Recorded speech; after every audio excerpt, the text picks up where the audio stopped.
د ماپښین 3 بجې او 10 دقیقې شل زغرګاډي په یو کتار د رادیو پر خوا ورځي. په رادیو کې ځای پر ځای څو کودتایي افسرانو ته پته لګیږي چې دا د داود خان پلویان دي. له دې امله چې له دومره ډیر ځواک سره مقابله ګرانه ده، کودتایي افسران هغوی ته وایي چې موږ هم د داود خان پلویان یو. تر دې وروسته هغوی نیسي.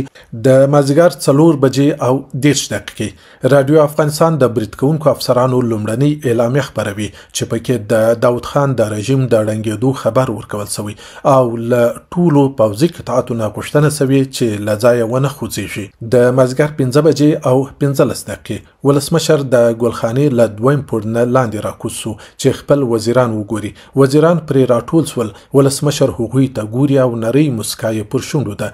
وزیران غلي دي. ولسمشر وایي هیڅ تصور یې نه کاوه چې داسې یو حالت به راځي. اوس چې څه وسول نو پړه یې پر خپله غاړه اخلي.